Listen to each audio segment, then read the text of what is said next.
In 2 Timothy 2 and 14, we learn about subversion. It reads, "Of these things put them in remembrance, charging them before the Lord, that they strive not about words to no profit, but to the subverting of the hearers." Timothy is referring to false teaching or words with no profit, no benefit to the hearers, but subversion, destruction instead. He says these teachings will spread like gangrene or cancer, or as the King James says, the word will eat as doth a canker, as in cankerworm. Subverting, G2692, is catastrophe. It means to overturn, demolition, apostasy, catastrophe.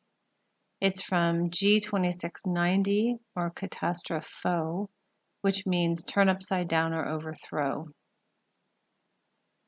G2596 is the first root meaning kata, or down, and G4762, strepho, means to twist, turn quite around or reverse, convert. This concept of subversion made me think of Yuri Bezmenov. He was a Soviet journalist and former KGB informant who spoke to U.S. audiences about the notion of subversion. In particular, he spoke of communistic and socialistic ideals being brought into the U.S. But I couldn't help but think that Satan has been also subverting us through false teaching and misdirection since the very beginning, since the garden. And after listening to this presentation from Bezmenov in the 80s, I was really struck by how relevant his words are today. A Soviet scientist, Shafarevich, who has nothing to do with religion, he is a computer scientist, did a very intensive research on the history of socialist countries. He calls socialist or communist any country with a centralized economy and a pyramidal style of power structure. And he discovered, actually he didn't discover it, he just brought to attention of his readers, that civilizations like Mohenjo-Daro in the river Indus area, like Egypt, like Maya, Incas, like Babylonian culture, collapsed and disappeared from the surface of Earth. The moment they lost religion, as simple as that, they disintegrated. Nobody remembers about them anymore. Well, distantly. So, the ideas are moving society and keeping mankind as a society of human beings, intelligent, moral agents of God. The facts, the truth, the exact knowledge may not.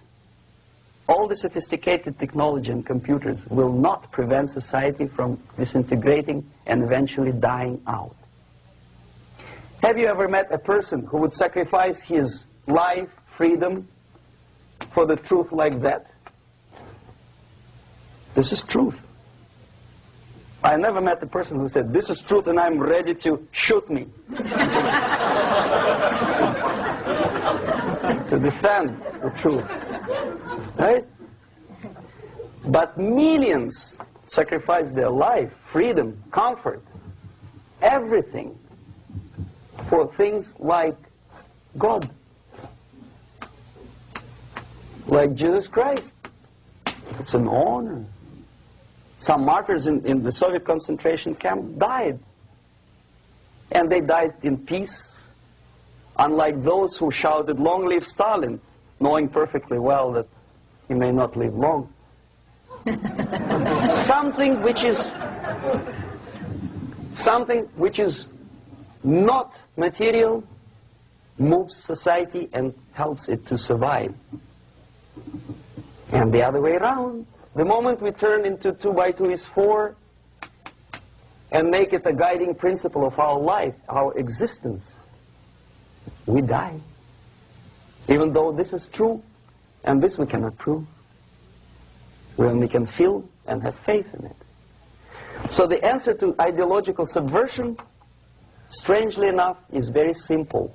You don't have to shoot people, you don't have to aim missiles and Pershings and cruise missiles at Andropov's headquarters.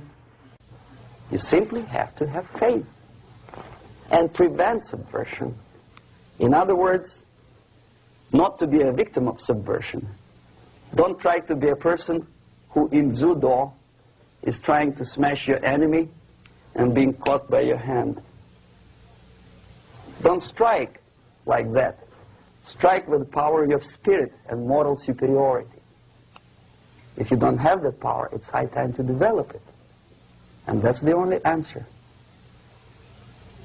That's it. Thank you.